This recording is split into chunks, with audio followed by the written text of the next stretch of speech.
बोलो गुरुदेव भगवान की जय। प्यारे कृष्ण कन्हैया लाल की जय। श्री गीत गोविंद काव्य एकादश सर्गः सामोद दामोदरः। सुचिरमनुनयेन प्रीणे त्वां मृगाक्षीं गतवती कृतवेषे केशवे कुञ्जशय्याम्। रचित रुचिरभूषां दृष्टिमोषे प्रदोषे स्फुरति निर्वसादां कापि राधां जगाद। दीर्घ काल पर्यंत अनुनय के द्वारा श्री राधा को प्रसन्न करके समलंकृत निकुंज की शैया पर श्री कृष्ण के चले जाने पर मनोहर अलंकार धारण की हुई तथा प्रसन्न श्री राधा से सायंकाल की बेला में किसी सखी ने कहा। भाव प्रकाशिका। श्री भगवान ने श्री राधा को दीर्घ काल पर्यंत मनाया। उनके अनुनय विनय से श्री राधा जी प्रसन्न हो गईं। उनकी हरिणी के समान आंखों में चमक आ गई। अब वे विषाद रहित थीं। उनके मन में प्रसन्नता की लहर दौड़ गई। अपने प्रियतम भगवान श्री कृष्ण से मिलने योग्य मनोहर अलंकारों से उन्होंने स्वयं को अलंकृत किया। श्री भगवान केशव भी लता कुंज में पल्लवों से रचित शैया पर जाकर श्री राधा के आने की प्रतीक्षा करने लगे। उसी समय किसी सखी ने श्री भगवान से मिलने के लिए श्री राधा को प्रोत्साहित करते हुए आगे की बातों को कहा। इस श्लोक में मालिनी वृत्त है। बसंत राग यति तालाभ्याम गीयते प्रबंधः 20। श्री गीत गोविंद काव्य का यह 20वां प्रबंध बसंत राग तथा यति ताल में गाया जाता है। विरचित चाटु वचन रचनम चरणे रचित प्रणिपातम संप्रति मंजुल बंजुल सीमनि केलिशयन मनुयातम मुग्धे मधुमथन मनुगत मनुशर राधिके ध्रुव पदम। हे मुग्धे राधिके, तुम्हारे मनोनुकूल बने हुए मनोहर वाणी बोलने वाले, तुम्हारे चरणों पर प्रणिपात करने वाले इस समय मनोहर बेतस लता के भीतर भगवान श्री कृष्ण तुम्हारी प्रतीक्षा कर रहे हैं। भाव प्रकाशिका। इस पद्य में सखी श्री राधा जी से कहती है कि हे राधिके, तुम मुग्धा नायिका हो, अतएव अपने हित अहित को भी अभी नहीं समझ पाती हो। अब तुम भगवान श्री कृष्ण के पास जाओ। वे भगवान श्री कृष्ण तुम्हें मनाने के लिए तुम्हारे चरणों पर प्रणिपात कर चुके हैं और तुम्हारा अनुनय विनय भी कर चुके हैं। अभी अभी वे मनोहर बेतस लता के पास पहुंच गए हैं और आप भी वहीं पहुंच जाइए। घन जघन स्तन भार भरे दर मंथर चरण विहारम मुखरित मणि मंजीर मुपैहि विधेहि मराल निकारम।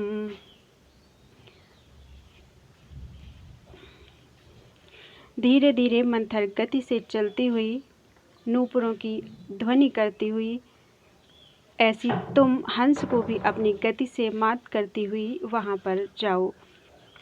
भाव प्रकाशिका। सखी श्री राधा जी से कहती है कि हे मुग्धे नायिके श्री राधे, तुम इस प्रकार से जाओ कि जिससे तुम्हारी चाल को देखकर हंस भी लज्जित हो जाए। उनसे भी सुंदर चाल चलो। तुम धीरे धीरे मंथर गति से अपने चरणों का विन्यास करती हुई जाओ तथा तुम्हारे पैरों के मणिमय नूपुर की मधुर आवाज होती रहे।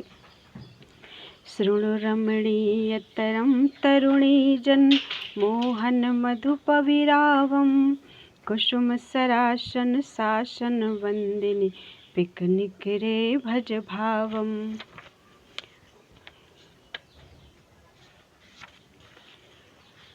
हे मुग्धे, तरुणियों को भी मोहित करने वाली भ्रमरों की ध्वनि सुनो और कोकिल समूह में अपने भावों को प्राप्त करो।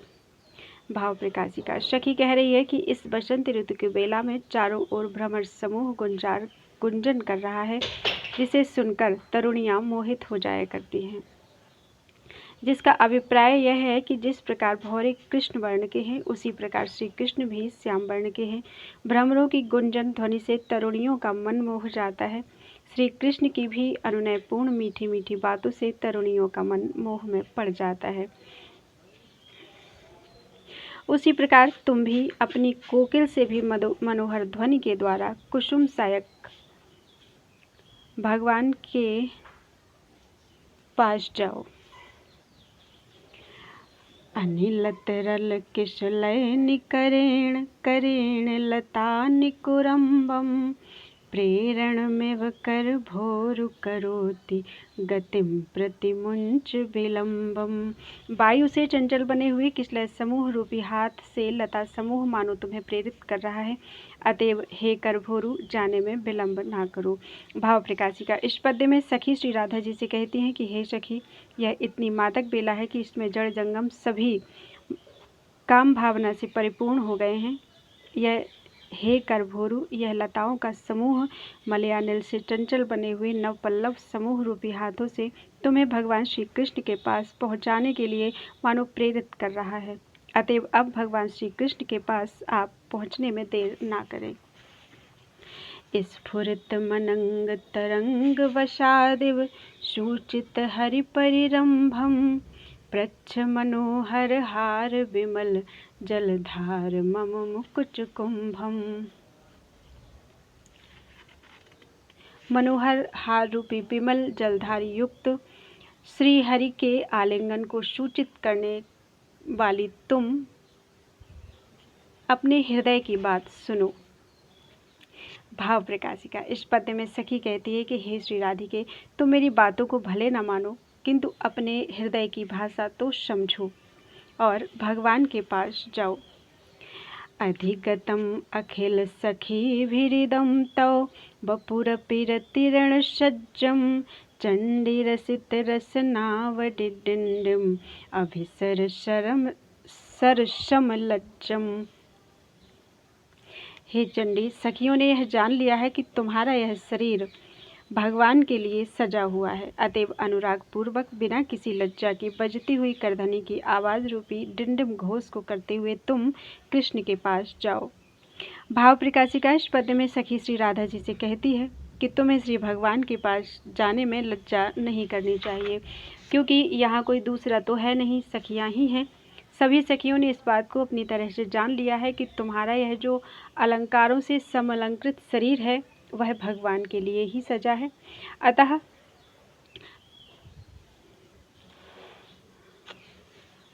तुम अपनी करधनी में लगे छोटे छोटे घुंघरू को बजाती हुई, वही तुम्हारे लिए डिंडिम घोष होगा। उस घोष को करती हुई तुम भगवान श्री कृष्ण के सन्निकट जाओ। स्मर सुभग नखेन सखीम बलम्बे करेण सलीलम चल बलयक्वणितैर बबोधय हरिमपि निगदित शीलम। श्री जयदेव भणित मधुरीकृत हार मुदाशित वामम हरि बिनहित मन सामधितिष्ठतु कंठ तटीम विरामम। अपने गुणों के द्वारा हार तथा रमणी को भी तिरस्कृत करने वाली श्री जयदेव कविकृत यह कविता श्री भगवान में अपने मन को लगाने वालों श्री पराशर आदि मेरे सुहृद वर्ग के कंठ को सुशोभित करे। इस प्रबंध में भाव प्रकाशिका। इस प्रबंध के अंतिम पद्य में श्री जयदेव कवि कह रहे हैं कि मेरे द्वारा प्रणीत यह कविता अपने गुणों के कारण हार को भी तिरस्कृत करने वाली है तथा रमणी के प्रति भी उदासीन बना देने वाली है, अतएव जिन पाराशर आदि वैष्णवों का मन श्री भगवान में लगा हुआ है वे लोग इस कविता को अपने गले में धारण करेंगे, हार को नहीं। इस कविता को ही अपने गले लगाएंगे, किसी रमणी को नहीं। यद्यपि हार तथा रमणी भी कंठ को समलंकृत करते हैं, किंतु वे सभी के कंठ को नहीं समलंकृत करते, अपितु रागियों के ही करते हैं। किंच सभी काल में कंठ को समलंकृत नहीं करते, अपितु तारुण्यावस्था में ही। किंतु श्री जयदेव कविकृत यह कविता तो श्री भगवान विषयक होने के कारण सभी के कंठ को समलंकृत करती है तथा सभी अवस्थाओं में समलंकृत करती है। इस प्रबंध का नाम श्री हरिताल राज जलधर विलसित है। इसी पद्य के साथ यह प्रबंध संपूर्ण हो गया। समाम द्रक्ष्यति वक्षयति स्मर कथां प्रत्यंग मालिंगनैः प्रीतिं यास्यति रंस्यते सखी समागत्येति चिन्ताकुलः स त्वां पश्यति बेपते पुलकयत्यानन्दति स्विद्यति प्रत्युद्गच्छति मूर्छति स्थिरतमः पुंजे निकुंजे प्रियः। हे सखी, तुम्हारे प्रियतम श्री कृष्ण घने अंधकार समूह में बैठे हुए सोचते हैं कि श्री राधा मुझसे आकर मिलेंगी, मुझसे बातें करेंगी और मुझे आलिंगन करेंगी। इस प्रकार की चिंता से व्याकुल वे तुमको देखते हैं, कांपते हैं, रोमांचित होते हैं, आनंदित होते हैं और पसीने पसीने हो जाते हैं, उठकर खड़े होते हैं और मूर्छित हो जाते हैं। भाव प्रकाशिका इस श्लोक में सखी श्री राधा जी को प्रोत्साहित करती हुई कहती हैं कि हे सखी, निकुंज में श्री भगवान तुम्हारी प्रतीक्षा में घने अंधकार में बैठे हैं तथा नाना प्रकार की श्रृंगारिक चेष्टाएं कर रहे हैं। वे सोचते हैं कि श्री राधा जी मुझे आकर मिलेंगी। यह सोचकर चिंता से व्याकुल होकर वे तुम्हें दूर तक देखते हैं कि कहीं श्री राधा जी आ तो नहीं रही हैं। इन दोनों क्रियाओं के द्वारा सखी ने श्री भगवान के स्तंभ तथा वैवर्ण्य नामक दो सात्विक भावों का वर्णन किया है। चिंता के द्वारा उनके स्तंभ को तथा दूरदर्शन के द्वारा वैवर्ण्य नामक भाव को सखी ने बतलाया है। श्री राधा मुझसे मिलकर बातें करेंगी, यह सोचकर वे कांपने लगते हैं और रोमांचित हो जाते हैं। इस प्रकार से सखी ने श्री भगवान के सात्विक भावों को और बेपथु तथा रोमांच नामक दो सात्विक भावों को बतलाया है। श्री राधा इस श्लोक में शार्दूल विक्रीडित छंद तथा दीपक अलंकार है। अक्षोरनिक्षिपदञ्जनं श्रवणयोस्तापिच्छगुच्छावलिं मूर्ध्नि श्यामसरोजदां कुचयोः कस्तूरिकापत्रकम् धूर्तानामविशारसम्भ्रम जोषां विस्वङ्गनिकुञ्जे सखी ध्वान्तं नीलनिचोलचारु शूद्रशां प्रत्यङ्गमालिङ्गति। हे सखी, निकुंज में सुंदरियों की आंखों में अंजन लगाते हुए, कानों में तमाल गुच्छे लगाते हुए, बालों में नील कमल की माला पहनाते हुए और सीने पर कस्तूरी पत्र की रचना करते हुए काली कंचुकी के समान मनोहर अंधकार धूर्तों के साथ उत्साह से युक्त सुंदरियों के प्रत्येक अंग का आलिंगन करता है। भाव प्रकाशिका इस श्लोक में सखी कहती है कि हे सखी, अपने को अलंकृत करने में अधिक समय नहीं लगाओ। इस श्लोक में यथासंख्य अलंकार तथा शार्दूल विक्रीडित वृत्त है। काश्मीर गौर वपुषामभिसारिकाणाम् आबद्धरेखम्भितो रुचिमञ्जरीभिः एतत्तमालदलनीलतमं तमिश्रं तत्प्रेम हेमनिकषोपलतां तनोति। केसर के समान गोरे बदन वाली श्री राधा दोनों तरफ अपनी कांति रूपी मंजरी के द्वारा तमाल पत्र के समान नील वर्ण का यह अंधकार श्री भगवान के सुस्नेह रूपी सुवर्ण की कसौटी के समान प्रतीत होता है। भाव प्रकाशिका सखी कहती है कि इस अंधेरे में केसर के समान गोरे बदन वाली नायिकाएं अपने प्रियतमों से मिलने के लिए जा रही हैं। उनके चारों तरफ विद्यमान अंधकार तमाल पत्र के समान नीला नीला छाया हुआ है, किंतु यह अंधकार उसी तरह से प्रतीत होता है जैसे सुवर्ण पट्टिका के ऊपर नीली नीली कसौटी हो। यह उसी प्रकार से है जैसे श्री भगवान के तुम्हारे प्रति प्रेम रूपी सुवर्ण के ऊपर कसौटी हो। अतएव तुम शीघ्र जाकर श्री भगवान के पास, श्री भगवान के संकेत स्थल में पहुँचो। इस श्लोक में उपमा अलंकार तथा बसंत तिल का वृत्त है। हाराबली तरल कांचन कांचिदाम केयूर कंकण मणिद्युति दीपितस्य द्वारे निकुंज निलयस्य हरिं निरीक्ष्य व्रीडावती मथ सखी मियमित्युवाच। द्वार समूह के बीच में विद्यमान मणि सुवर्ण रचित करधनी कुंडल तथा कंगन में लगी मणियों की कांति से प्रकाशित निकुंज गृह के द्वार पर विद्यमान श्रीहरि को देखकर लज्जित श्री राधा से सखी ने कहा। भाव प्रकाशिका। सखी द्वारा प्रोत्साहित किए जाने के पश्चात श्री राधा श्री भगवान से मिलने के लिए वहां गई। वहां द्वार पर श्री भगवान पहले से ही विद्यमान थे। उनके हार कुंडल कंकड़ आदि आभूषणों में जड़ित मणियों से वह निकुंज गृह देदीप्यमान था। श्री राधा श्री भगवान को वहां पर विद्यमान देखकर लज्जित हो गई। उनके मन में हो रहा था कि अभी अभी मैंने श्री भगवान को न जाने क्या क्या कहा है। इस प्रकार से लज्जित होती हुई श्री राधा जी को देखकर सखी ने उनसे कहा। सखी की बातों का वर्णन 21वें प्रबंध में किया गया है। इस श्लोक में वसंत तिल का व्रत तथा अतिशयोक्ति अलंकार है। बराडी राग रूपक तालाभ्याम गीयते प्रबंधः 21वां।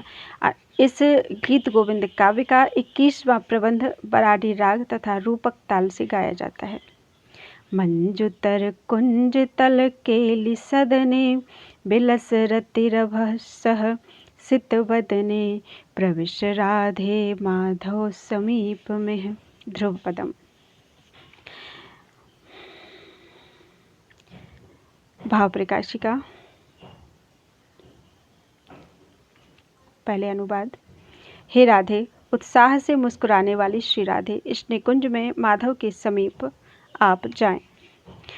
इस पद्य में सखी कह रही है कि हे राधे, तुम तो इस समय प्रसन्न हो और उत्साह में भरकर मुस्कुरा रही हो। यह मनोहर कुंज है, उसी के भीतर भगवान मौजूद हैं। आप भी वहीं प्रवेश करो। नव भव दशो कदल शयन सारे बिलस कुच कलश तरल हारे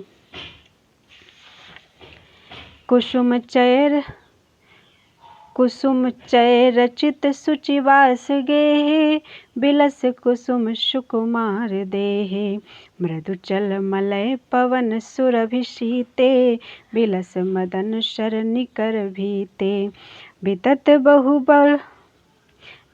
बहुबल्लिन बपल्लव घने बिलस चिरमण सपीन जघने मधुमुदित मधुप कुल कलित रावे बिलस कुसुम सरस भावे मधुरत रपि कनिक रनि नद मुखरे बिलस दशन रुचिर शिखरे विहित पद्मावती सुख समाजे कुरु मुरारे मंगल शतानि भणति जय देव कविराज राजे। श्री पद्मावती जी के लिए सुखप्रद प्रासाद बनाने वाले कविराज राज जयदेव कवि की कविता से प्रसन्न होकर हे भगवान, आप जगत का अनंतानंत कल्याण करें। भाव प्रकाशिका। लक्ष्मी जी का एक नाम पद्मावती है। इस पद्मावती देवी के आराधक हैं श्री जयदेव कवि। श्री जयदेव कवि की पत्नी का नाम भी पद्मावती है। ये कविराजों में श्रेष्ठ हैं। कवि श्री भगवान से प्रार्थना करते हैं कि हे भगवान, मैंने श्री पद्मावती देवी की प्रासाद के भीतर प्रतिष्ठा की है। मैंने आपकी प्रसन्नता के लिए यह कविता की है। उससे प्रसन्न होकर आप हमारा अनंतानंत कल्याण करें। त्वां चित्तेन चिरं वहन्यं अतिश्रान्तो भृशं तापितः कन्दर्पेण च पातुमिच्छति सुधा संबाध बिम्बाधरम् अस्यांकं तदलङ्कुरु क्षणमिह भ्रूक्षेप लक्ष्मीलव क्रीते दास इवोपसेवित पदाम्भोजे कुतः संभ्रमः।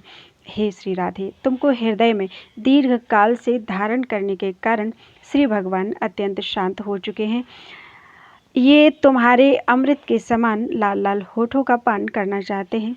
अतएव शीघ्र ही भगवान के पास जाओ और भगवान श्री हरि के अंक को समालंकृत करो। इसमें भय की क्या बात है। भाव प्रकाशिका। सखी श्री राधा की लज्जा को दूर करते हुए कहती है कि श्री भगवान ने तुम्हें दीर्घकाल से अपने हृदय में वहन किया है। जिस प्रकार कोई व्यक्ति किसी भारयुक्त वस्तु को ढोते ढोते थक जाता है, उसी प्रकार श्री भगवान भी हृदय में तुम्हें वहन करते करते थक गए हैं।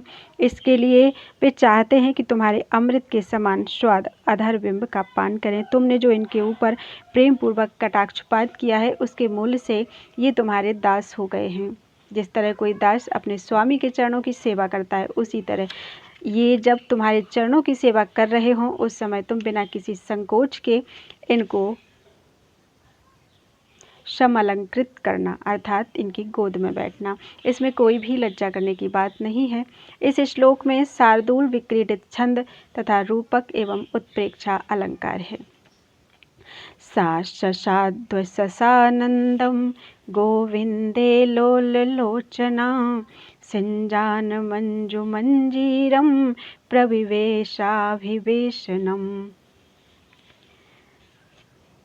श्री राधा ने अपने चंचल नेत्रों से गोविंद को देखते हुए लज्जा एवं आनंद पूर्वक उस कुंज में प्रवेश किया। उनके पैरों के नूपुर आवाज कर रहे थे। इस श्लोक में अनुष्टुप पथ्यावृत्त है। बराडी राग यति तालाभ्यम गीयते प्रबंधः 22। गीत गोविंद काव्य का यह 22वां प्रबंध बराडी राग तथा यति ताल से गाया जाता है।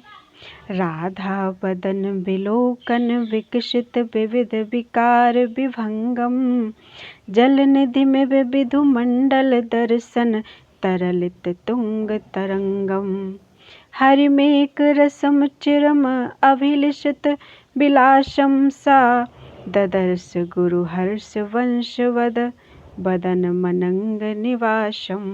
ध्रुव पदम। केवल राधा विषयक अनुराग से युक्त तथा दीर्घ काल से श्री राधा के साथ रहने वाले श्री भगवान प्रसन्न एवं अनेक प्रकार के सात्विक भावों से युक्त, जिस तरह से चंद्रमंडल को देखकर समुद्र चंचल हो जाता है तथा उसमें उत्ताल तरंगें उठने लगती हैं, उसी तरह से भगवान श्री राधा को देखकर, उसी तरह से प्रसन्न श्री भगवान को राधा ने देखा। हार ममल तरतारम उरसी दधतम परिरम्य विदूरम स्फुटतर फेन कदम्ब करम्बित मिव यमुना जलपूरम। श्री हरि के वक्ष स्थल पर स्वच्छ हार सुशोभित हो रहा है, जो उनके हृदय का बार बार आलिंगन कर रहा था। ऐसा लग रहा था कि जैसे यमुना नदी का जल स्पष्ट रूप से विद्यमान फेन समूह से मिश्रित हो गया हो। भाव प्रकाशिका। इस पद्य में कवि श्री भगवान की शोभा का वर्णन करते हुए कहते हैं कि श्री भगवान के वक्ष स्थल पर स्वच्छ मोतियों की माला सुशोभित हो रही है, जो श्री भगवान के वक्ष स्थल को बार बार आलिंगन कर रही थी और लग रहा था जैसे यमुना नदी का जल फेनों से सुशोभित हो रहा हो। श्री भगवान का वक्ष स्थल नील वर्ण का था, जिसकी समता यमुना के नील वर्ण के जल से बतलाई गई है तथा उस पर सुशोभित होने वाले मोतियों की माला की समता यमुना जल में उठे फेनों से, दोनों की प्रतीति ऐसी हो रही थी जैसे यमुना के जल में फेन मिल गया हो। इससे श्री भगवान के भीतर सात्विक भाव के आविष्कार को भी सूचित किया गया है। श्यामल मृदुल कलेवर मंडल मधिगत गौर दुकूलम नील नलिन में पीत पराग पटल भर बलयित मूलम। श्री भगवान ने अपने श्याम वर्ण के शरीर पर पीतांबर धारण किया था। ऐसा लग रहा था जैसे नील कमल आमूल चूल अपने पीले पराग से परिपूर्ण हो गया हो। भाव प्रकाशिका। श्री भगवान का श्री विग्रह श्याम वर्ण का था और उस पर धारण किया गया पीत वर्ण का पीतांबर इस तरह से सुशोभित हो रहा था जैसे नील कमल अपने पीले पराग से आमूल चूल परिपूर्ण हो गया है। इससे इस बात की भी सूचना श्री राधा को दी गई कि श्री भगवान के श्याम वर्ण के वक्ष स्थल पर विद्यमान तुम गौरांगी की शोभा अत्यधिक होगी। इस पद में श्री राधा को सखी ने विपरीत प्रोत्साहित किया है।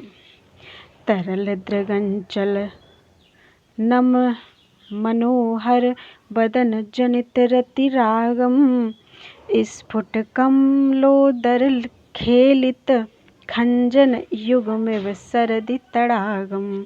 चंचल नेत्रों के कोर चलाने के कारण मनोहर मुखड़े को देखकर श्री राधा में राग को उत्पन्न करने वाले श्री भगवान का मुखड़ा ऐसा लग रहा है जैसे शरत काल में तड़ाग के भीतर खिले हुए कमल पर खंजरीट पक्षी खेल रहे हों। भाव प्रकाशिका। श्री राधा को देखकर श्री भगवान के नेत्र युगल चंचल हो उठे। उससे श्री भगवान का मुखड़ा अत्यंत मनोहर लगने लगा। वे मंद मंद मुस्कुरा रहे थे। इस तरह से श्री भगवान के मनोहर मुखड़े को देखकर श्री राधा जी मन में मंदहास से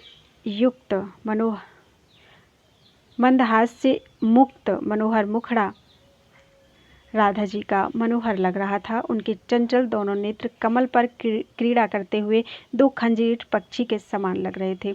श्री राधा जी को भी देखकर श्री भगवान में कोई विकार नहीं आया। अतएव यहाँ उनकी उपमा शरतकालीन तड़ाग से दी गई है।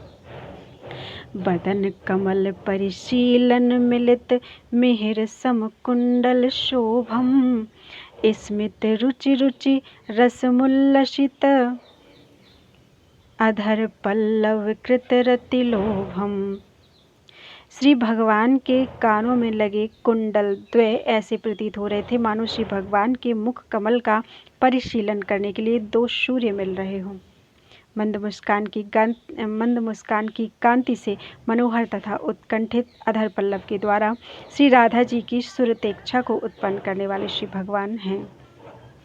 भाव प्रकाशिका। श्री भगवान के गालों पर कानों के दोनों कुंडल लटक रहे थे। उससे लगता था मानो उनके मुख कमल का परिशीलन करने के लिए श्री भगवान के गालों पर दो सूर्य मिल रहे हों। इस कथन के द्वारा श्री जयदेव कवि ने भगवान की मंद मुस्कान का वर्णन किया है और उनकी मुख कमल और श्री राधा के मुख कमल दोनों के ही मुख कमल का वर्णन किया है, उनकी मुस्कान का वर्णन किया है।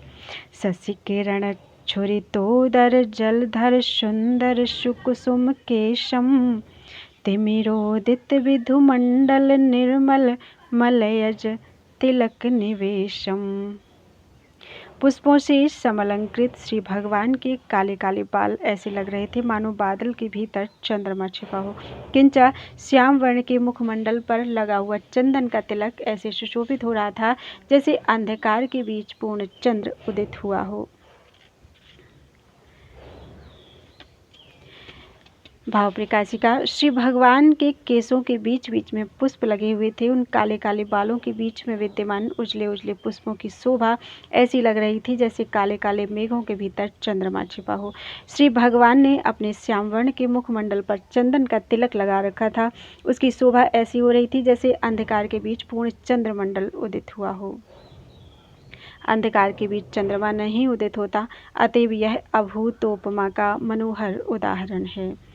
विपुल पुलक भर दंतुरितम रतिकेलि कलाभिर्धीरम मणिगण किरण समूह समुज्ज्वल भूषण सुभग शरीरम। श्री भगवान के संपूर्ण शरीर में रोमांच हो रहा था।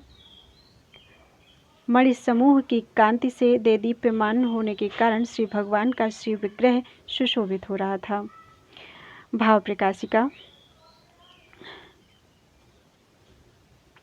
श्री भगवान का शरीर आभूषणों के द्वारा सजा हुआ था। उन आभूषणों में लगी हुई मणियों के किरण समूह से सभी आभूषण जगमगा रहे थे। उससे उनका शरीर और भी मनोहर लग रहा था। श्री जयदेव भणित विभव द्विगुणी कृत भूषण भारम प्रणमत हृदय विनिधाय हरिम सुचिरम सुक्रतोदय सारम। हे भगवत भक्तों, श्री जयदेव की कविता के कारण जिनके आभूषणों की शोभा द्विगुण हो गई हो अर्थात द्विगुनी हो गई हो द्विगुनी हो गई है तथा अपने पुण्योदय के सार स्वरूप श्री भगवान को अच्छी तरह से अपने हृदय में स्थापित करके आप लोग उन्हें प्रणाम करें। भाव प्रकाशिका। श्री गीत गोविंद काव्य के इस 22वें प्रबंध का नाम सानंद गोविंद राग श्रेणी कुसुमाभरण है। इस प्रबंध के अंतिम इस 8वें पद्य के द्वारा श्री जयदेव कवि कहते हैं कि हे भगवत भक्त पुरुषों, मुझ श्री जयदेव कवि की कविता के माध्यम से श्री भगवान के आभरणों का महत्व बढ़ गया है। उनके आभूषणों की शोभा दोगुनी हो गई है। हम सभी के संपूर्ण पुण्यों के उदय का फल यह है कि हम श्री भगवान का अपने हृदय में ध्यान करें, उनको अपने हृदय में प्रतिष्ठित करके दीर्घ काल पर्यंत श्री भगवान को प्रणाम करते रहें। यही हम सभी का सबसे बड़ा कर्तव्य है। अतिक्रम्यापांगम श्रवण पथ पर्यंत गमन प्रयासेने वाक्षुणो तरल तरतारम गमितयोः इदानीं राधायाः प्रियतम समायात समये पपात स्वेदाम्बुप्रसर इव हर्षाश्रुनिकरः।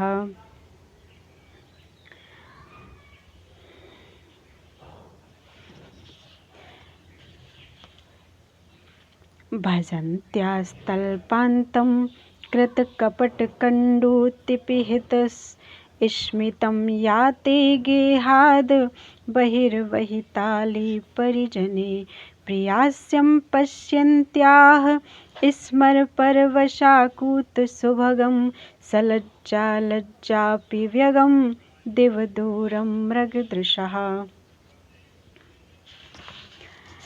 सानन्दं नन्दसूनुर्दिशतु मितपरं सम्मदं मन्दमन्दं राधामाधाय बाह्वोरि विवरमनुदृढं पीडयन् प्रीतियोगात् तुङ्गौ तस्या उरुजावतनु वरतनोर्निर्गतौ मा स्म भूतां पृष्ठं निर्भिद्य तस्माद् बहिरिति बलितग्रीवमालोकयन्वः। जय श्री विन्यस्तैर्महित इव मन्दारकुसुमैः स्वयं सिन्दूरेण द्विपर्णमुदा मुद्रित इव भुजापीडक्रीडाहतकुवलयापीडकरिणः प्रकीर्णाश्रग्बिन्दुर्जयति भुजदण्डो मूर्जितः। अपनी भुजाओं की क्रीड़ा से कुवलया पीठ नामक हाथी को मार देने से उसकी रक्त बिंदुओं से सुशोभित हाथी के साथ संग्राम के आनंद रूपी सिंदूर से समलंकृत तथा विजय लक्ष्मी द्वारा मंदार पुष्पों से पूजित श्री भगवान की भुजाओं की जय हो। भाव प्रकाशिका। श्री भगवान ने मुर नामक दैत्य को परास्त किया था, अतएव वे मुरजित कहलाते हैं।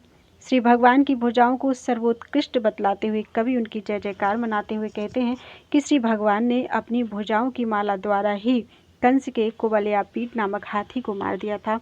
उस हाथी के मारने से उसके खून के छींटे श्री भगवान की भुजाओं पर पड़े, उससे सुशोभित हैं भगवान की भुजाएं। कुवलयापीठ नामक हाथी को मारने से श्री भगवान को यह सोचकर प्रसन्नता हुई कि ये मेरी भुजाएं हाथी के साथ संग्राम करने में समर्थ हैं। उनकी इस प्रसन्नता ने ही मानुष सिंदूर का रूप धारण कर लिया। उस सिंदूर से समलंकृत हैं भगवान की भुजाएं। श्री भगवान को जो विजय लक्ष्मी मिली, उस विजय लक्ष्मी ने मानो श्री भगवान की भुजाओं की पूजा मंदार पुष्पों से की। उन श्री भगवान की भुजाओं की जय हो। इस श्लोक में शिखरणी छंद है, अनुप्रास तथा उत्प्रेक्षा अलंकारों की संसृष्टि है। इस श्लोक में पांचाली रीति, आर्भटी वृत्ति तथा वीर रस है। सौंदर्यैकनिधेरन अंगललनालावण्यलीलाजुषौ राधाया हृदि पल्लवले मनसिज क्रीडैकरंगस्थले रम्यो रोज सरोज खेलन रसित्वादात्मनः ख्यापये न्यध्यातुर्मानसराज हंस निभतां देयान्मुकुन्दो मुदम्। इति श्री जयदेव कृतौ श्री गीत गोविंदे राधिका मिलने सानंद दामोदरो नाम 11 सर्गः। कामदेव के अद्वितीय क्रीड़ा स्थल के समान सौंदर्य के प्रधान आकार, काम पत्नी रति के समान सौंदर्य वाली श्री राधा के हृदय रूपी सरोवर में मनोहर स्तन कमल पर विहार करने में एकाग्रचित्त अपना ध्यान करने वालों के मानस राजहंसत्व को ख्यापित करने वाले श्री भगवान मुकुंद आपको आनंद प्रदान करें। इस प्रकार से जयदेव कवि प्रणीत गीत गोविंद काव्य में सानंद दामोदर नामक 11वां सर्ग पूर्ण हुआ। भाव प्रकाशिका इस श्लोक में पाठकों तथा श्रोताओं को आशीर्वाद देते हुए श्री जयदेव कवि कहते हैं कि समस्त आश्रित प्राणियों को क्लेश से मुक्ति दिलाने वाले श्री भगवान आप सबों को आनंद प्रदान करें। उन श्री भगवान की विशेषता बतलाते हुए कवि कहते हैं कि जो श्री राधा जी जो संपूर्ण सौंदर्य की एकमात्र आश्रय हैं तथा कामदेव की पत्नी रति के समान सौंदर्य संपन्न हैं, उनका वक्षस्थल कामदेव की अद्वितीय क्रीड़ा स्थली है। श्री राधा जी का वह वक्षस्थल ही मानो एक सरोवर है। जिस तरह से सरोवर में कमल विकसित होते हैं, उसी तरह से श्री राधा जी के वक्ष स्थल रूपी तड़ाग में दोनों स्तन ही मनोहर कमल हैं। जिस तरह से सरोवर में कमलों के बीच राजहंस क्रीड़ा करते हैं, उसी तरह श्री भगवान भी श्री राधा जी के वक्षस्थल पर विकसित कमलों के बीच क्रीड़ा करने वाले राजहंस हैं। इस तरह श्री भगवान का जो लोग ध्यान करते हैं, उन ध्यान करने वाले पुरुषों के मन में विहार करने वाले मानस सरोवर के राजहंस के समान श्री भगवान आप सभी का मंगल प्रदान करें, आप सभी को मंगल प्रदान करें। इस श्लोक में रूपक तथा आशीह अलंकारों की संसृष्टि तथा शार्दूल विक्रीडित छंद है। इस प्रकार श्री गीत गोविंद काव्य में राधिका मिलन के प्रसंग में सानंद दामोदर नामक 11वें सर्ग की भाव प्रकाशिका व्याख्या पूर्ण हुई। बोलो वृंदावन बिहारी लाल की जय। 12 सर्गः सुप्रीत पीताम्बरः। गतवती सखी वृंदे मंदत्र पाभर निर्भरः स्मर परवशाकूतः स्फीति स्मित स्नपिताधरां सरसमनसं दृष्ट्वा राधां मुहुर्नव पल्लव प्रसवशयने निक्षिप्ताक्षीमुवाच हरिः प्रियम्। सखी समूह के चले जाने पर अत्यधिक लज्जा के भार से युक्त श्री राधा जी श्री भगवान से बोले। श्री राधा जी से श्री भगवान ने कहा। भाव प्रकाशिका।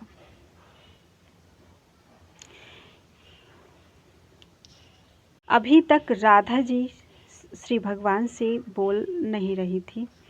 इस प्रकार से श्री राधा जी की मानसिक स्थिति को देखकर श्री भगवान ने उनसे कहा।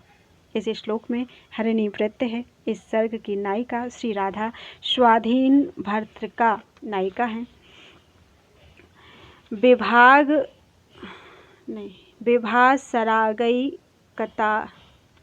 विभासरागैक ताली तालाभ्याम गीयते प्रबंधः 23। गीत गोविंद नामक काव्य के 23वें प्रबंध में विलास राग तथा एक ताली ताल से गाया जाता है। किसलय शयन तले कुरु कामिनी चरण नलिन विनिवेशम तव पद पल्लव बैरि पराभव विदमनुभवतु शुभेशम क्षण मधुना नारायण मनुगत मनुशर राधिके ध्रुव पदम। हे कामिनी राधे, अपने चरण कमलों को इस किसलय सैया पर रखो। तुम्हारे चरण पल्लवों की वैरिणी यह मनोहर सैया इस पराभव का अनुभव करे। तुम्हारे दर्शन से प्रहष्ट तुम मुझ नारायण का अनुगमन करो। भाव प्रकाशिका। श्री भगवान ने श्री राधा से जिन बातों को कहा, उन्हीं बातों का वर्णन इस प्रबंध में किया जा रहा है। श्री भगवान ने कहा, प्रिय राधिके, तुम्हें आई हुई देखकर मैं बहुत प्रसन्न हूँ। अतएव तुम मेरा अनुगमन करो, क्योंकि मैं नारायण हूँ, अर्थात जलों के आश्रय स्वरूप हूँ। जिस तरह से कोई संतप्त व्यक्ति जलाशय में जल क्रीड़ा करता है, उसी तरह से तुम मेरे साथ आनंद का अनुभव करो। इससे तुम्हें पूर्ण शांति प्राप्त होगी। तुम अपने चरण कमलों को इस पाद पल्लवों से बनी सैया पर रखो, जिससे कि यह सुंदर सैया जो तुम्हारे पाद पल्लवों से वैर रखती है, वह अपनी पराजय का अनुभव करे। कोई बैरी पुरुष अपने बैरी के ऊपर अपने पैरों को उसे पराजित करके ही रखता है। कर कमलेन करोमि चरण महमाग मितासि विदूरम क्षणमुप कुरुशयनोपरि मामिव नूपुरमनुगतिशूरम्। राधे, तुम दूर तक चलकर आई हो, मैं अपने हाथों से तुम्हारे चरण कमलों की पूजा करता हूँ। अपने नूपुर के समान अनुसरण करने वाले तुम मेरा भी सैया पर उपकार करो। श्री भगवान श्री राधा से कहते हैं कि तुम दूर तक चलकर आई हो, अतएव मैं अपने कर कमलों के द्वारा तुम्हारे चरणों की पूजा करता हूँ। जड़ तथा सर्वदा तुम्हारा अनुसरण करने वाले अपने इन पैरों के नूपुरों का जिस तरह से तुम उपकार करती हो, उसी प्रकार से तुम मेरा भी उपकार करो। मैं भी तुम्हारा उसी प्रकार से अनुसरण करने वाला हूँ। जिस प्रकार यह नूपुर तुम्हारा अनुसरण करता है, उसी तरह से मैं तुम्हारा अनुसरण करने वाला हूँ। फलतः मैं भी तुम्हारे उपकार का पात्र हूँ। बदन सुधा निधि गलितममृतमिव रचय वचमनुकूलम विरह मिवापनयामि पयोधर रोध कुमुर सिद्धुकोलम।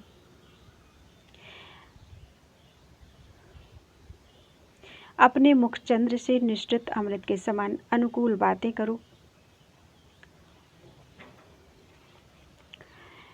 भगवान कहते हैं कि हे राधे, तुम्हारा मुख चंद्रमा के समान है। जिस तरह चंद्रमा अमृत श्रावी है, उसी तरह तुम भी अपने मुख रूपी चंद्रमा से अनुकूल वचन रूपी अमृत का क्षरण करो।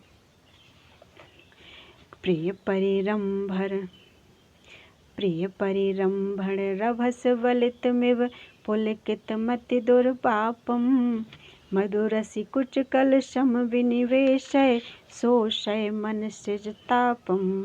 हे राधे, प्रियतम के आलिंगन के उत्साह के कारण हर्ष युक्त के समान रोमांचित तथा दुष्प्राप्य अपने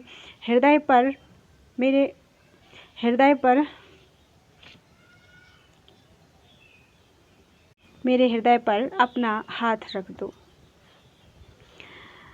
अधर सुधार समुपनय भामिनी जीवय मृत्युमिव दाशम त्वयि विनिहित मनसम विरहानल दग्ध बपुसुम विलासम।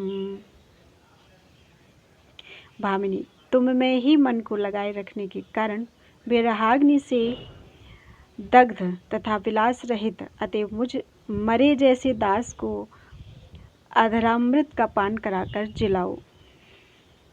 भाव प्रकाशिका। इस श्लोक में श्री भगवान कहते हैं, श्री राधे, हे प्रिय राधे, मेरा मन तुम में ही लगा हुआ है, अतएव विरह की अग्नि से मेरा शरीर दग्ध हो गया है।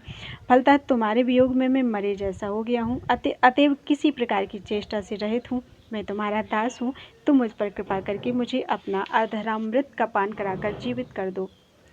संसार में भी देखा जाता है कि अमृत का पान करके मृत पुरुष भी जीवित हो जाता है। शशि मुखी मुख रय मणिर सनागुण मनुगुण कंठ निनादम श्रुति युगले पिकृत विकले मम समय चिरादौषादम। हे चंद्रबदने श्री राधे, अपनी करधनी को तुम ध्वनित करो तथा उसी के समान अपने कंठ से भी ध्वनि करो। ऐसा करके तुम कोकिल की ध्वनि से खिन्न मेरे स्तोत्र युगल को शांति प्रदान करो। भाव प्रकाशिका। श्री भगवान कहते हैं कि हे श्री राधे, तुम्हारा मुख चंद्रमा के समान आह्लादक है, अतएव मेरे साथ तुम अपनी करधनी की ध्वनि के ही समान अपने कंठ से भी ध्वनि करो। चिरकाल से कोकिल की आवाज़ सुनते सुनते मेरे दोनों कान दुखी हो गए हैं, अर्थात इसलिए करधनी और कंठ की मधुर ध्वनि को सुनकर इन कानों को शांति मिलेगी। मामति विफल रुषा विकलीकृत मवलोकित मधुनेदम लज्जितमिव नयनम तव विरमति सृजसि वृथारति खेदम।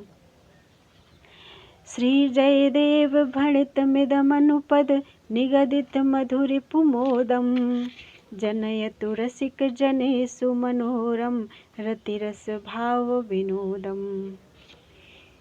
अभी जिसमें श्री भगवान के विनोद का वर्णन किया गया है, इस प्रकार की श्री जयदेव कवि की कविता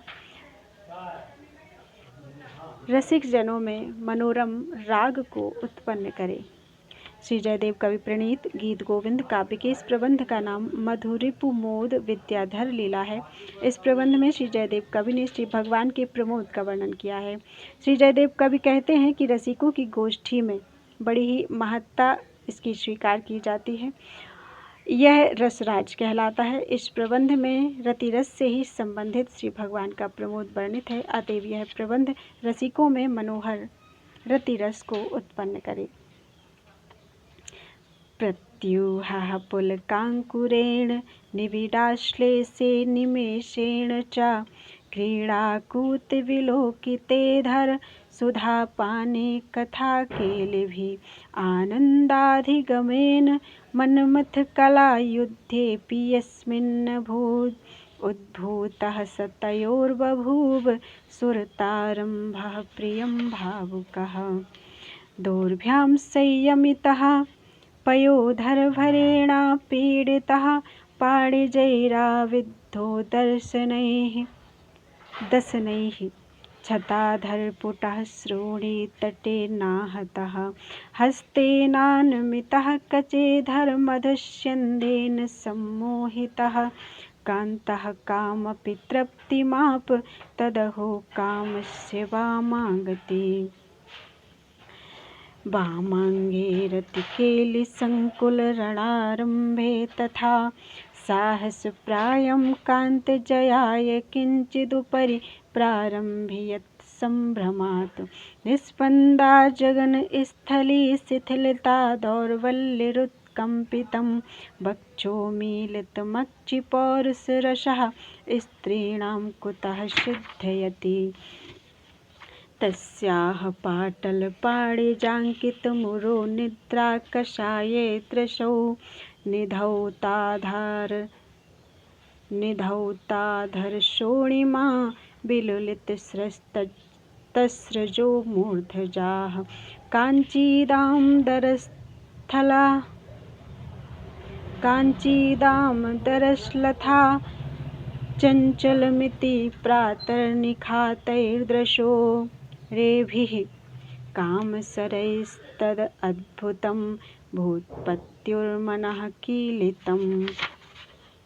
व्याकोशः केशपाशस्तरलितमलकैः स्वेदमोक्षौ कपोलौ क्लिष्टा बिम्बाधरश्रीः कुचकलशरुचाहारिताहारयष्टिः काञ्चीकान्तिर्हता सा स्तनजघनपदं पाणिनाच्छाद्य सद्यः पश्यन्ती सत्रपासा तदपि विलुलिता मुग्धकान्तिर्धिनोति।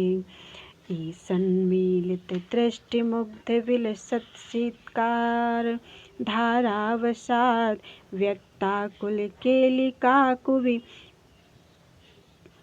विकसदन्तांशुधौताधरं शान्तस्तब्धपयोधरं भ्रशपरिष्वङ्गात्कुरङ्गीदृशो हर्षोत्कर्षविमुक्तिना सह तनोर्धन्योधयत्याननम्। अथ सहसा सुप्रीतं सुरतान्ते सा नितान्तखिन्नाङ्गी राधा जगाद। अथ सहसा सुप्रीतं सुरतान्ते सा नितान्तखिन्नाङ्गी राधा जगाद सादरमिदमानन्देन गोविन्दम्। रामकरी राग यति तालाभ्यां गीयते। प्रबंध 24। गुरु गीत गोविंद काव्य का यह 24वां प्रबंध रामकरी राग तथा यति ताल से गाया जाता है। विशेष रसिक प्रिया व्याख्या के अनुसार इस काव्य का 28वां प्रबंध है, ना कि 24वां। कुरु यदुनंदन चंदन शिशिर तरेण करेण पयोधरे मृगमद पत्र कमत्र मनोभव मंगल कलश सहोदरे निजगाद सा यदुनंदने क्रीडति हृदयानंदने। ध्रुवपदम्। अलिकुल गंजन मंजनकम रतिनायक सायक मोचने त्वदधर चुंबन लंबित कज्जल उज्ज्वलय प्रियलोचने नयन कुरंग तरंग विकास निराश करे श्रुति मंडले मन सिज पास विलास धरे शुभ वेश निवेश कुंडले भ्रमरचयं रचयन्तमुपरि रुचिरं सुचिरं मम सम्मुखे जितकमले विमले परिकरमये नर्मजनकमलकं मुखे। हे यदुनंदन, कमल से भी सुंदर, स्वच्छ तथा प्रसन्न मेरे मुख पर परिहासजनक दीर्घ काल पर्यंत भ्रमर की शोभा को उत्पन्न करने वाले मनोहर बालों को सजा दें। भाव प्रकाशिका। इस पद्य में श्री राधा जी श्री भगवान से कह रही हैं कि हे यदुनंदन, मेरा मुख कमल से भी सुंदर है, अनवद्य तथा स्वच्छ है। इस प्रकार के मेरे मुख पर आप मेरे बालों को संवार दें। मेरे ये घुंघराले बाल परिहास वचन को उत्पन्न करने वाले हैं तथा मनोहर हैं एवं दीर्घ काल पर्यंत भ्रमर समूह की शोभा धारण करने वाले हैं। जिस प्रकार कमल के ऊपर काले काले भौरे रहते हैं, उसी प्रकार मेरे मुख कमल के ऊपर काले घुंघराले बालों को आप संवार दें। मृगमदरसवलितं ललितं कुरु तिलक मलिक रजनी करे विहित कलंकलम कमलानन विश्रमृत श्रमशी करे। हे कमल बदन भगवन, जिसका पसीना सूख गया है, इस तरह के मेरे ललाट रूपी चंद्रमा के ऊपर मृग लांछन की शोभा धारण करने वाले मनोहर कस्तूरी का तिलक लगा दें। भाव प्रकाशिका। श्री राधा जी श्री भगवान से कहती हैं कि मेरा ललाट अष्टमी के चंद्रमा के समान मनोहर है।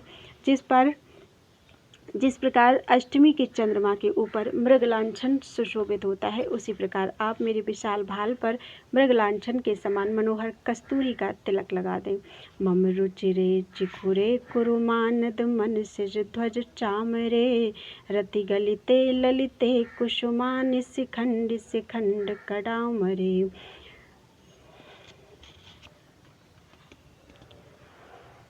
सरस घने जघने मम संबर दारण वारण कंदरे मणिरसना वसना भरणानि सुभाषय वाषय सुंदरे।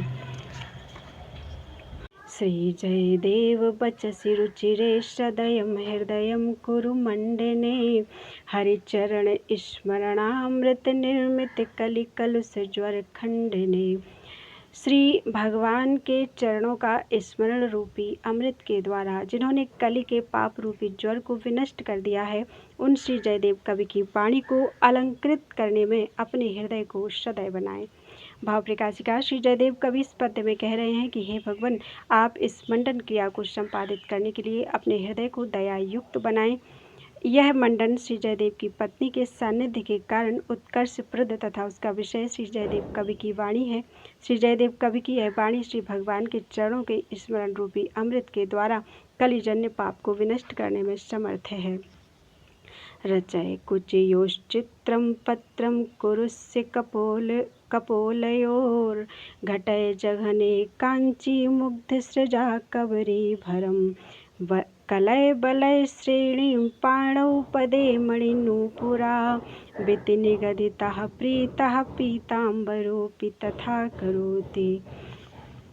यद् गान्धर्वकलासु कौशलमनुध्यानं च यद् वैष्णवं यत् शृङ्गारविवेकतत्त्वरचना काव्येषु लीलायतं तत् सर्वं जयदेव पंडित कवेः कृष्णैकतानात्मनः सानन्दाः परिशोधयन्तु सुधियः श्रीगीत गोविन्दतः।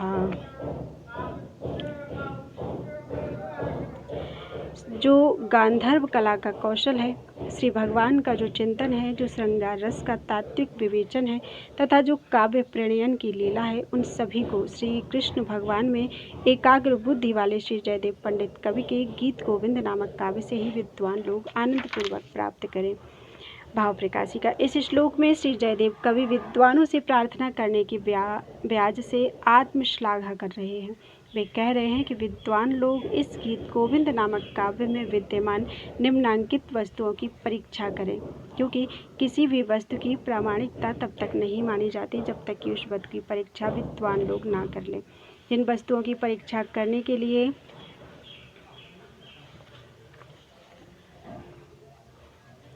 जिन वस्तुओं की परीक्षा करने की प्रार्थना श्री जयदेव कवि कर रहे हैं, वे वस्तुएं निम्नांकित हैं। नंबर 1, गांधर्व कला की जो कुशलता हो सकती है उसका समावेश इस काव्य में किया गया है। गांधर्व विद्या संगीत शास्त्र का एक नाम है। दूसरा, श्री भगवत विषयक जो चिंतन है उसका समावेश इस ग्रंथ में किया गया है। तीसरा, जो कुछ भी विप्रलंभ तथा संभोग नामक भेदों वाले श्रृंगार रस का विवेचन हो सकता है उसका समावेश इस काव्य में किया गया है। तथा चौथा है, श्रृंगार रस प्रधान काव्य प्रणयन की जो लीला हो सकती है उन सभी को श्री कृष्ण भगवान में एकाग्र मन वाले कविराज पंडित श्री जयदेव कवि ने समावेश किया है। विद्वान वर्ग आनंद पूर्वक इन सभी वस्तुओं की परीक्षा इस काव्य में करें अथवा इन सभी वस्तुओं का शुद्ध स्वरूप क्या हो सकता है उसको विद्वान लोग इस काव्य के माध्यम से जानें। श्री भोजदेव प्रभवस्य रामा देवी सुत श्री जयदेव कश्य पराशर आदि प्रिय वर्ग कंठे श्री गीत गोविंद कवित्वमस्ति। श्री भोजदेव से उत्पन्न रामा अथवा राधा देवी के पुत्र श्री जयदेव कवि के द्वारा प्रणीत श्री गीत गोविंद नामक काव्य का कवित्व भगवत भक्त समूह के कंठ में निवास करे। इस श्लोक पर रसिक प्रिया टीका उपलब्ध नहीं है। भाव प्रकाशिका इस श्लोक में श्री जयदेव कवि अपने माता पिता का नाम बतलाते हैं। श्री जयदेव कवि के पिता का नाम भोजदेव तथा माता का नाम राधा देवी है। इस गीत गोविंद काव्य के प्रणेता जयदेव कवि कहते हैं कि इस काव्य का कवित्व पराशर आदि प्रिय वर्ग के गले को समलंकृत करे, अर्थात वे लोग इसका ज्ञान करें। साध्वी माध्वीक चिंता न भवति भवतः शर्करे कर्कशासी द्राक्षे द्रक्षयन्ति के त्वामृत मृतमसि क्षीर नीरम रसस्ते माकंद क्रंद कांताधर धर न तुलाम गच्छ यच्छन्ति भावम या वृक्ष श्रृंगार सारम शुभमिव जयदेवस्य वैदग्ध्यवाचः। माध्वीक, तुम्हारी यह चिंता अच्छी नहीं है। सरकरे, तुम कर्कशा हो। द्राक्षे, तुम्हें कौन देखेगा। अमृत, तुम तो मरे हुए हो। दुग्ध, तुम्हारा रस तो जल के समान है। हे माकंद अर्थात पके आम, तुम रो। कांता के अधर, तुम भी अब श्रृंगार रस के संपूर्ण सार स्वरूप कल्याणमय जयदेव कवि की कुशलतापूर्ण वाणी के सदृश नहीं हो सकते। भाव प्रकाशिका इस श्लोक में कवि इस काव्य के माधुर्य गुण युक्तता को बतला रहे हैं। वे कहते हैं कि श्री जयदेव कवि की जो यह गीत गोविंद नामक विदग्ध वाणी है वह श्रृंगार रस के सार स्वरूप है तथा मंगलमय है। अतएव इसमें जितने भाव हैं उतने भाव संसार की अन्य मधुर वस्तुएं नहीं दे सकती हैं। श्री जयदेव कवि कहते हैं कि हे माध्वीक अर्थात अंगूर से बनी मदिरे, तुम्हारा चिंता करना व्यर्थ है, क्योंकि इस गीत गोविंद के माधुर्य के सामने तुम्हारा माधुर्य व्यर्थ है। हे सरकरे अर्थात चीनी, तुम तो अत्यंत कर्कश हो, अतएव तुम में भी गीत गोविंद का माधुर्य नहीं मिल सकता। इस काव्य के माधुर्य के सामने कोई भी रसिक व्यक्ति द्राक्षा की ओर देख नहीं सकता। वे अमृत से कहते हैं कि तुम्हारा नाम तो अमृत है, किंतु गीत गोविंद काव्य के माधुर्य के सामने तुम भी मरे हुए हो। हे क्षीर रस, तुम्हें भी अपने रस पर गर्व नहीं करना चाहिए, क्योंकि तुम्हारा भी रस तो जल ही है। पके हुए आम को भी अपने रस माधुर्य के लिए रोना ही है, क्योंकि इस काव्य माधुर्य के सामने उसका भी माधुर्य फीका है। रसिक पुरुष प्रियतमा के अधर को अधिक मधुर मानते हैं, किंतु जयदेव कवि कहते हैं कि काव्य रस के रसिक पुरुषों की दृष्टि में उसका भी माधुर्य गीत गोविंद काव्य के समान नहीं है। इस श्लोक में स्रग्धा छंद है, आरभटी वृत्ति, वैदर्भी रीति तथा गुण कीर्तन नामक नाट्यालंकार है। इत्थं केलिततिर्विहृत्य यमुनाकूले समं राधया तद्रोमावलिमौक्तिकावलियुगे वेणीभ्रमं बिभ्रति तत्राह्लादिकुचप्रयागफलयोर्लिप्सावतोर्हस्तयोर्व्यापाराः पुरुषोत्तमस्य ददतु स्फीतां मुदां सम्पदम्। इति श्री जयदेव कृतौ गीत गोविंदे सुप्रीत पीताम्बरो नाम 12 सर्गः। इस प्रकार श्री जयदेव कवि प्रणीत गीत गोविंद काव्य में सुप्रीत पीताम्बर नामक 12वां सर्ग पूरा हुआ और यह गीत गोविंद काव्य भी पूर्ण हुआ।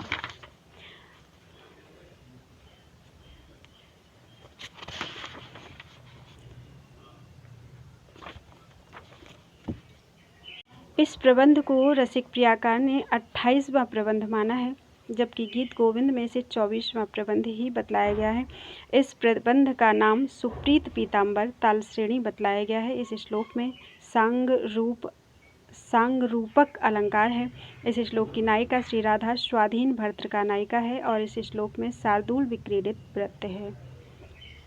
बोलो वृंदावन बिहारी लाल की जय। गीत गोविंद काव्य आज पूर्ण हुआ।